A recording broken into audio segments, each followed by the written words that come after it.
Sumber daya alam adalah segala kekayaan yang berasal dari alam dan dapat dimanfaatkan oleh manusia untuk memenuhi kebutuhan hidup, baik secara langsung maupun melalui proses pengolahan. Dalam konteks pangan nasional, beras atau Oryza sativa merupakan sumber daya alam hayati yang paling strategis karena menjadi bahan pokok lebih dari 95% penduduk Indonesia. Secara statistik, Indonesia adalah produsen beras terbesar ketiga di dunia dengan luas sawah sekitar 10,6 juta hektar dan produksi mencapai kurang lebih 31 juta ton per tahun.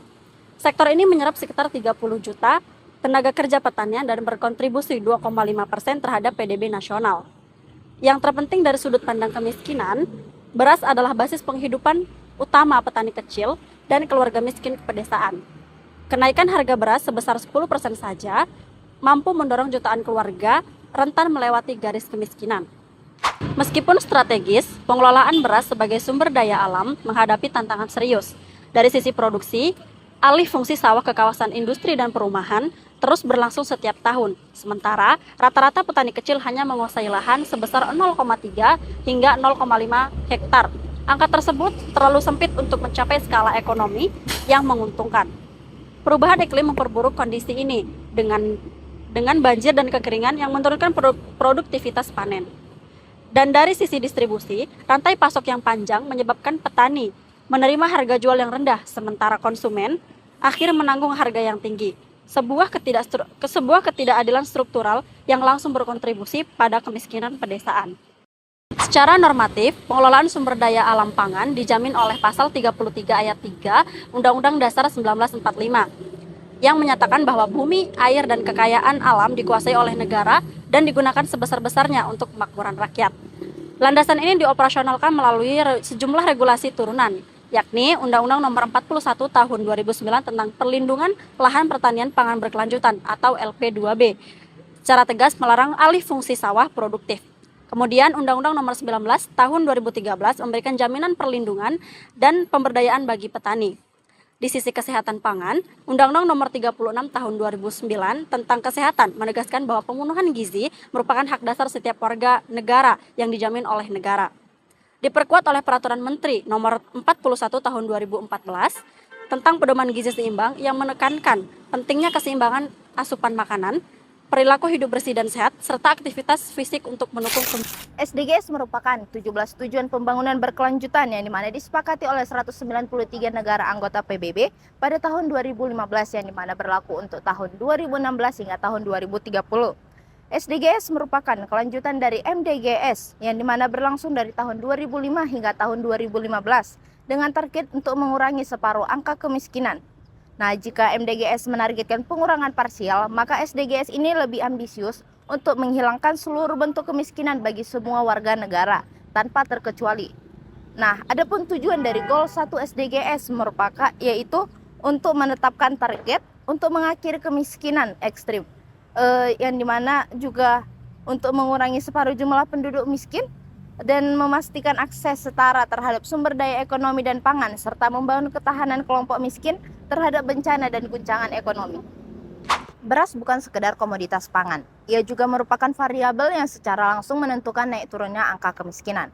Ketika harga beras melonjak, daya beli keluarga yang tergolong miskin mengalami konsumsi gizi yang berkurang, sehingga stunting meningkat dan juga menjadi sebuah hambatan nyata bagi akses pangan.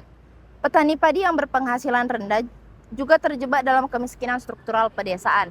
Sebaliknya, stabilitas harga dan stok beras melindungi keluarga miskin dari guncangan harga. Adapun program subsidi beras seperti Raskin ataupun BPNT dapat mengurangi beban pengeluaran keluarga yang tergolong sangat miskin. Sementara produktivitas pertanian yang meningkat mendorong pendapatan petani naik dan kemiskinan struktural berkurang. Puncaknya, program MBG ini akan dibahas selanjutnya dan dapat menghubungkan gizi anak, pendapatan petani lokal, dan pengentasan kemiskinan dalam satu ekosistem kebijakan yang holistik. Kemiskinan masih menjadi problem utama yang ada pada negara berkembang, termasuk Indonesia. Sejak masa berdirinya hingga saat ini, kemiskinan di Indonesia masih menjadi masalah utama yang tidak pernah habis untuk dikaji. Sebagai persoalan, kemiskinan di Indonesia perlu melibatkan semua komponen untuk dalam menganalisisnya serta untuk menentukan penanganan yang strategis dan berkelanjutan untuk mencapai kesejahteraan masyarakat. Pemerintah telah mengimplementasikan MDGs hingga SDGs dalam proses pengentasan kemiskinan. MDGs yang berjalan dari tahun 2005 sampai tahun 2015 menargetkan penurunan masalah sosial ekonomi hingga penurunan kondisi kemiskinan pada tahun 2005. Badan Pusat Statistik melaporkan angka kemiskinan yang semulanya berada pada 20,60% pada tahun 1990 menurun hingga 11,54% pada tahun 2015. Walaupun ini belum mencapai targetnya yaitu sebesar 7,55%.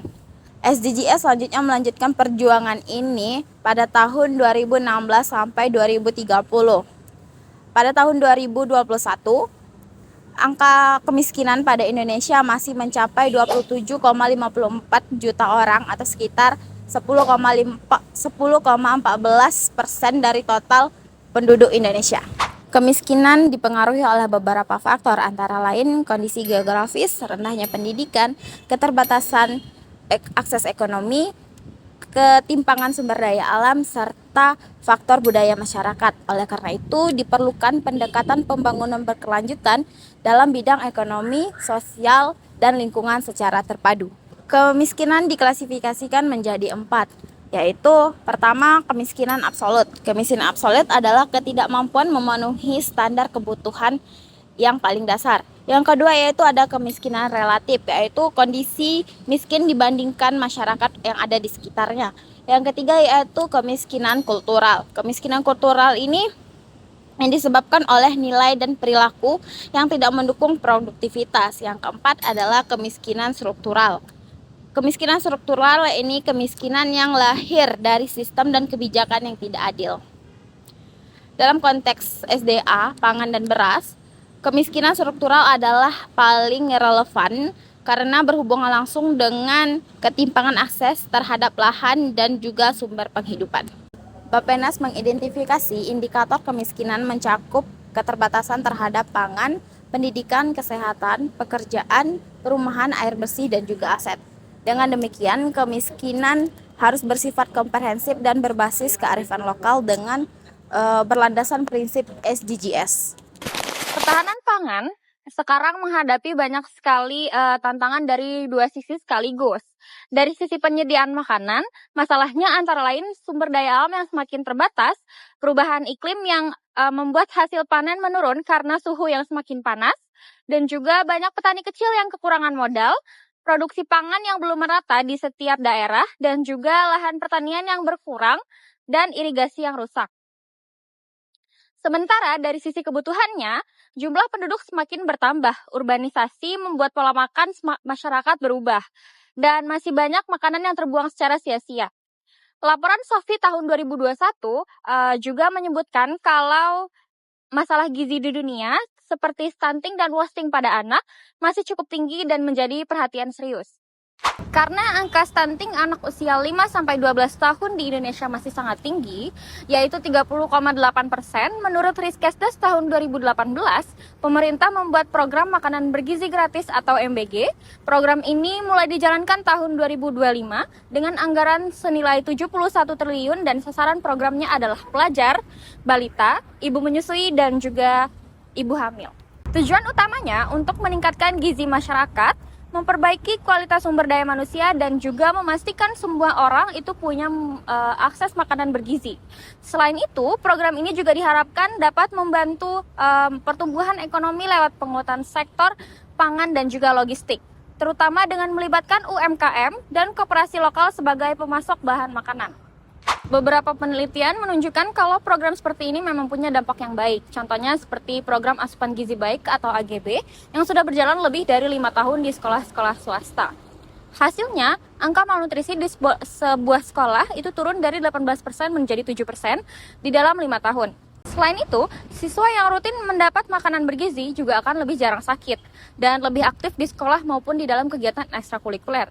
Penelitian ini juga menunjukkan kalau anak dengan gizi cukup juga mempunyai kemampuan konsentrasi yang baik dan juga perkembangan kognitif yang baik.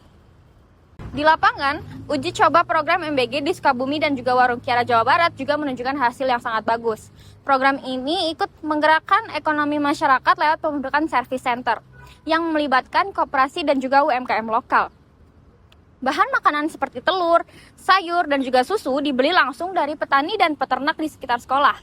Jadi selain siswa mendapatkan makanan segar dan bergizi, petani dan peternak lokal juga mendapatkan pasar yang jelas untuk hasil produksinya. Dampaknya, pendapatan masyarakat meningkat dan juga angka kemiskinan lokal ikut menurun. Dengan begitu, MBG bukan cuma jadi bantuan sosial saja, tapi juga menjadi penggerak bagi ekonomi masyarakat. Jadi, dapat ditarik 4 kesimpulan utama.